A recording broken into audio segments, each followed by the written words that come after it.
Alright then, so in terms of a little background, all of you have a reason to have joined the Evil League of Evil. That can be pretty much anything you want. It can be for money, it can be for power, it can be for women, it can be for incompetence, it can be for catnip, whatever it is that drives you, for whatever reason, you have signed up to join the Evil League of Evil. Now, please bear in mind that in the years since the last campaign, or for the benefit of Tom, in the past couple of years, the Evil League of Evil has been declared illegal. The Good League of Good has ended diplomatic relationships with the Evil League of Evil. The Neutral League of Neutrality has stopped trading with the Evil League of Evil. And as a result, they've been forced underground. They've rapidly seen a collapse of their structures, of their power systems, and everything like that. Because it turns out when you can't really pay people, it's really hard to convince people to be evil for you. But it's really easy to convince people to kill evil people for you if you pay them money. So as a result, the Evil League of Evil has been driven to kind of the brink of annihilation, but they've managed to maintain some semblance of evality as an underground system of kind of individual groups running their own schemes and evil operations. Bark, bark. You'll find no license to evil anymore. That system is collapsed. Bureaucracy is no longer really required. All that's required is evil in your heart and a will to do evil, and you can join the Evil League of Evil. I have both of those things. Exactly. And it's probably even your heart as well. So all of you have come to the town of Darkshire. Here's a lovely little piece of art for you. All of you have been given discrete instructions on how that you are to make contact with the Evil League of Evil. Some of you are given very specific instructions. Lean against the tavern wall, knock twice with your right hand, once with your left hand. Make eye contact with the ogre, and depending on which nostril he picks, you will head left or right. Then you are to pace 14 paces into the woods, dig a small hole, take a poo in it, leave it for 45 minutes, and then when a small squirrel comes up to that hole, you follow the squirrel into the Evil League of Evil. Alternatively, others of you are just told, follow the guy who's, running around counting his paces and chasing after a squirrel. At one stage, I think those instructions sounded a bit complicated. Yeah. I was in particular, you are told, follow the red line, and there's a handy red line that leads you directly into the sewers. Ooh. After a while of meandering through these dusty, dimly lit paths, you encounter other people who are also going to meet the Evil League of Evil in various degrees of being lost in the sewers.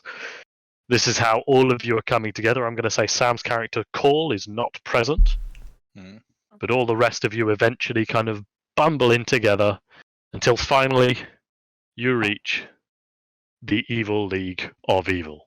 Well, you can tell because of the terrible banner that somebody has put up at this point in the sewers. Terrible? Do you mean delightful? I mean delightful, yes. You mean delightfully evil?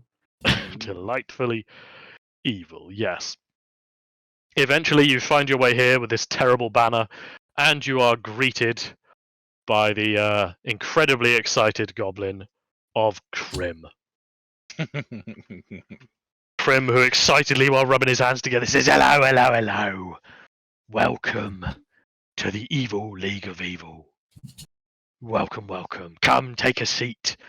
Take a seat. Let me get a look at you. Have you got all your teeth? Oh, yes, very good, very good. All right. Well, first of all, allow me to introduce you to my supervisor. This is not Krim. As a small Kenku pokes his head up out of what appears to be a bin that he was foraging in. As Krim just gestures towards him, he says, his name is not Krim, because all he can do is imitate me.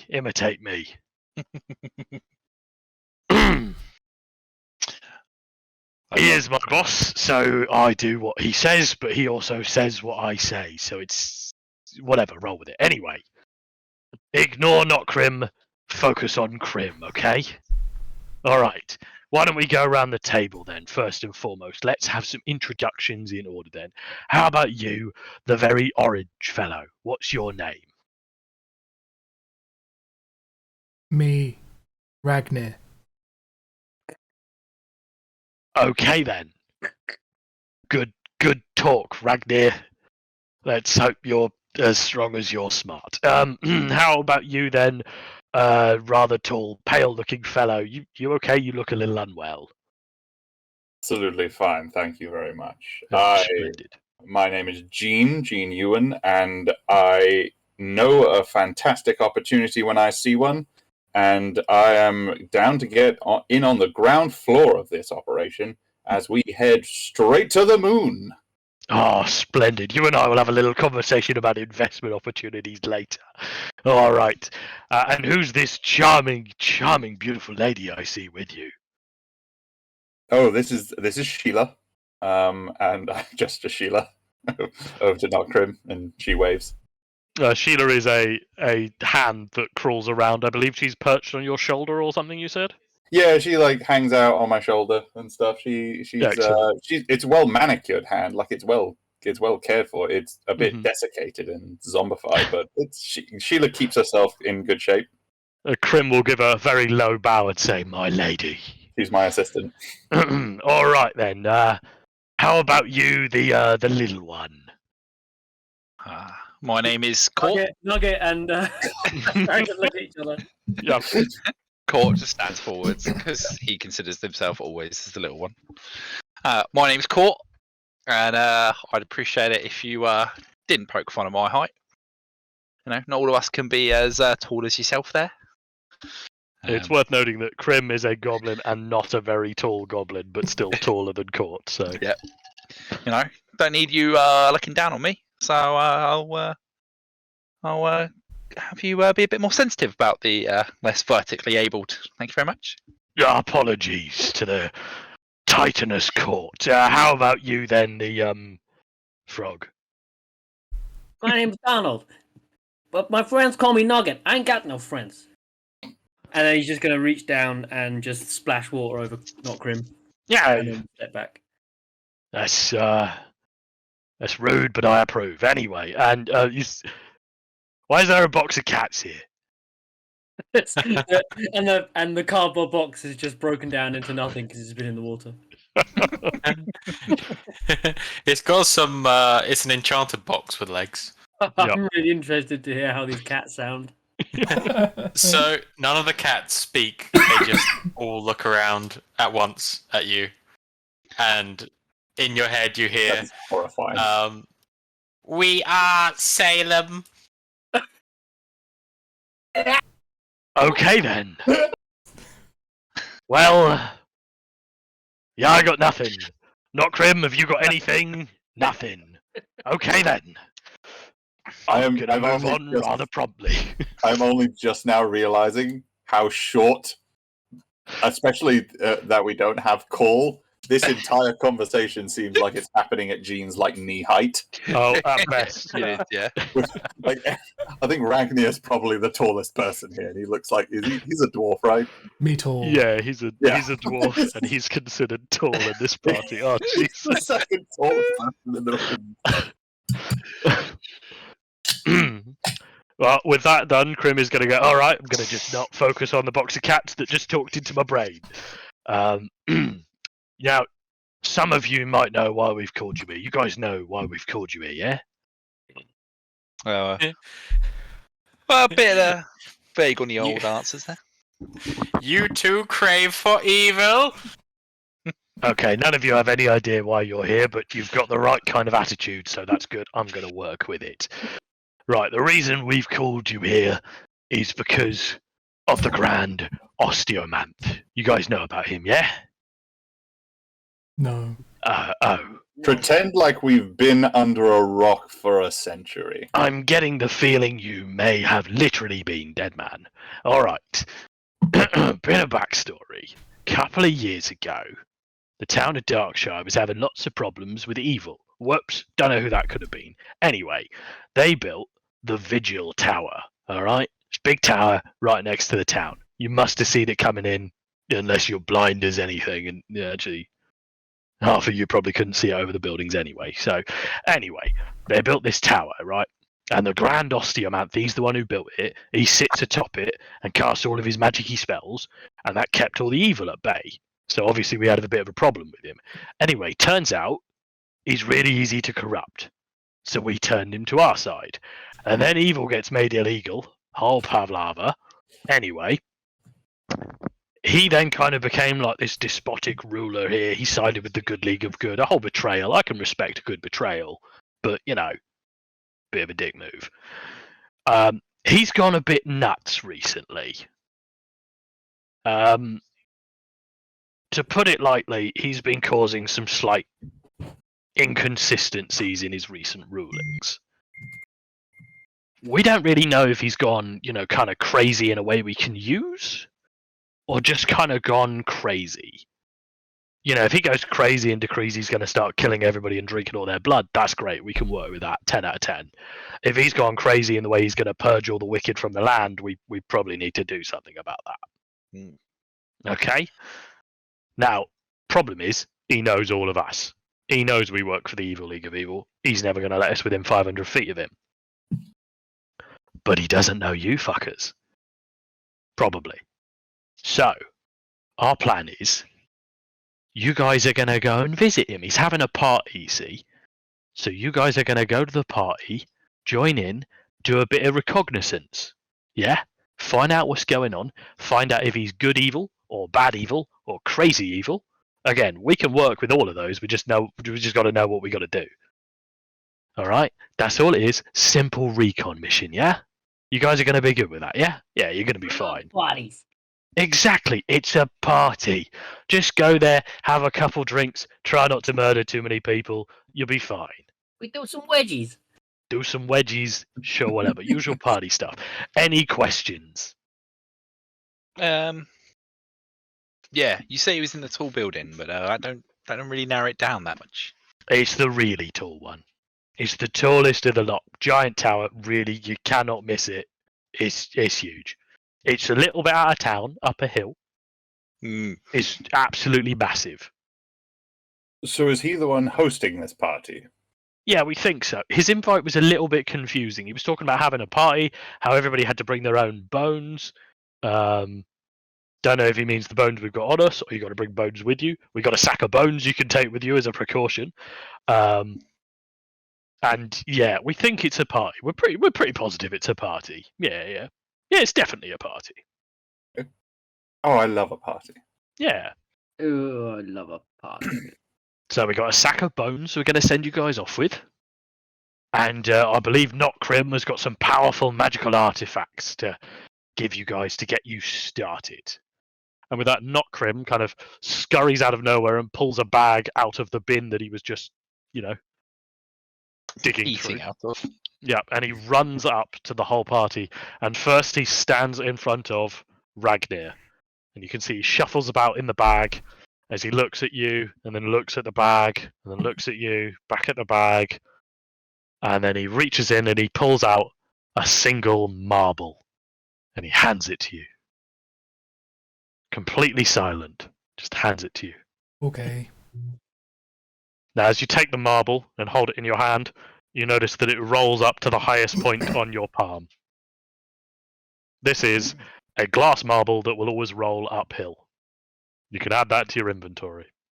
Okay. And with that, Notkrim looks at the next one, looks at Jean, nods sagely as if, yes, I know exactly what this man needs, digs around in his bag again, and he hands you a scrap of paper. Hmm. Now, when you take it, Jean, you first look at it, and it appears to be a shopping list, including that you need some bread. But you also notice that it appears to be written in your own handwriting. It is a magical note that to anybody who reads it will appear to be written in their own handwriting, and it's a shopping list. So it automatically turns into the reader's handwriting. The reader's of a handwriting of a shopping list, yes. You Does need more does bread. does the contents of the shopping list change depending on who's looking at it? Well, looking at it yourself, you can see you need more bread, but maybe it's different for other people. Okay, this bears further experimentation. Yeah. Notkrim then looks over at Nugget and Court. He seems to be unable to decide between the two of you. And then he digs around in the bag again. At this And- stage, Nugget's just gonna side hip knock Court out of the way and then hold his hand out. All right, he hands you a compass. It's a rather ornate brass compass. It's got a good size. It's got a good weight to it. But by looking at it, you can tell it doesn't appear to be pointing north.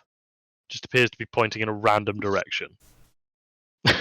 Court will remember that, yes.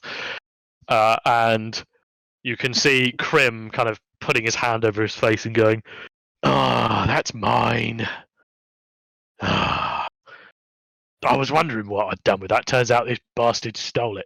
That is a compass that points to the nearest bottle of gin. Oh, I was quite fond of that one." you then. Yep, Notcrim then moves to court, and he again he nods and goes, "Yes," and reaches in and pulls out a dice and hands it to you. It appears to just be a dice, as far as you can tell. It's a like D6. Roll the dice on the floor. Okay, you roll the dice once, and it comes up as a 7. Oh, yeah. I pocket that dice. Yep. And then finally, he comes to the box of cats, and he just tosses a candle into the box, and nods and walks away. Was it lit? Nope, an unlit candle. Okay. just murders Tom's character immediately. There you go. There's a full list of need to find out what that candle does. the gifts from Notcrim. Oh, I love it. Can never be lit. One of the cats is just gnawing on that candle. That's perfectly fine. Yep. Doesn't seem to do anything yet. Let's just make a note that you've chewed on that candle. Okay, and with that, Notcrim will go back to rummaging around in the bins. And Krim will say, "Yep, well, enjoy the powerful magical... You told me there was powerful magical artifacts. I thought we were going to give them, like, swords, and... No, just...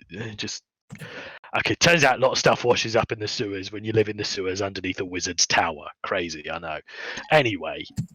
Let's get you lads on your way, all right? You can go and meet the Osteomanth and go and hang out with him, enjoy the party. Again, don't be shit, don't get killed, don't kill too many people, all right? 1 or 2 makes a party good. Getting into double digits, that's less a party, more a murder. Do we know who else might be attending? Well, as far as we can tell, he's invited everybody who has a left hand. That seems to be his criteria for inviting. So almost everybody. Truth be told, I mean, I don't know how we're going to get the cats in. Wait, does a left paw count as a hand? Cats? Of course! All right, he said it with enough authority, I believe him. I'm won over by the cat. All right, now... Let's get you lads on your way. If you take this ladder up here and then turn right and then take the second left, then go up the watery bit, don't close your mouth, you'll come right up right near the tower, yeah? And then he kind of looks at Ragnir, who appears to be just completely gormless. Just staring at the marble still in his palm. Just follow the red line and get you out, yeah? All right. As you guys shuffle your way out of the sewers, again, it's a very awkward journey, difficult to twists and turns and everything like that. But finally, you come up out of the sewers and find yourself... apologies, this is a much smaller picture than the others, so you're going to have to zoom in. You find yourself near the Vigil Tower. Now, Krim was not lying.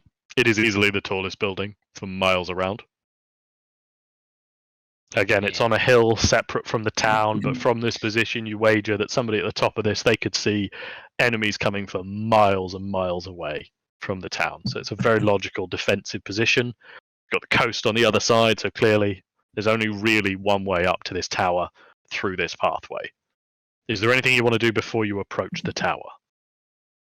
How are we? Are we spiffily dressed for a party?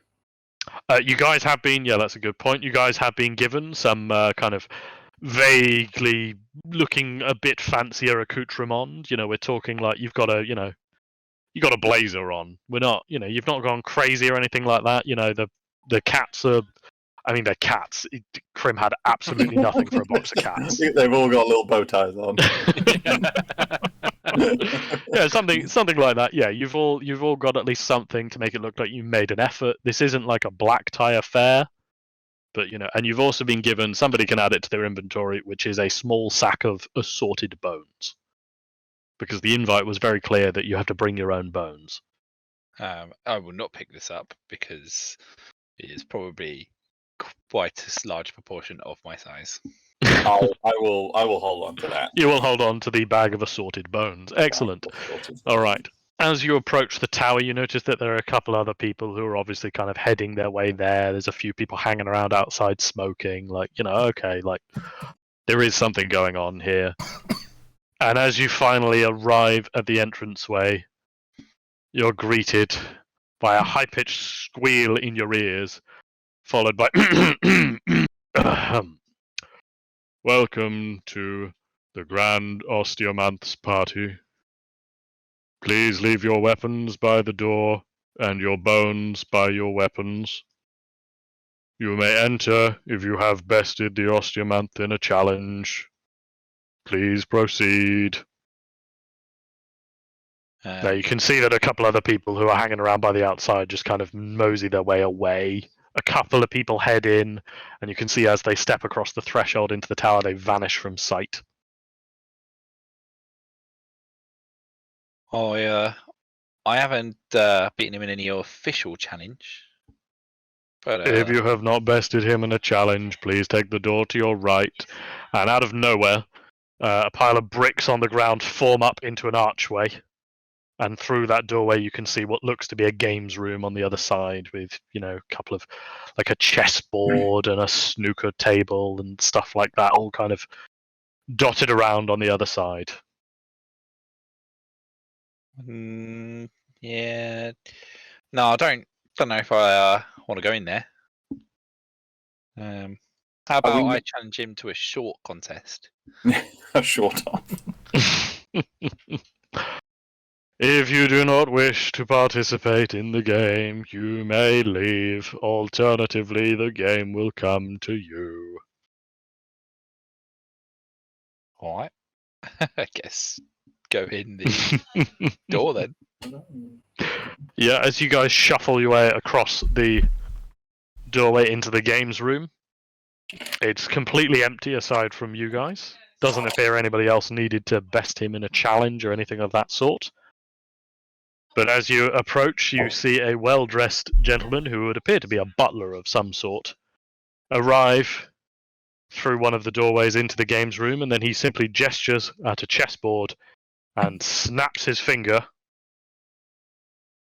And this is where we're going to end for now.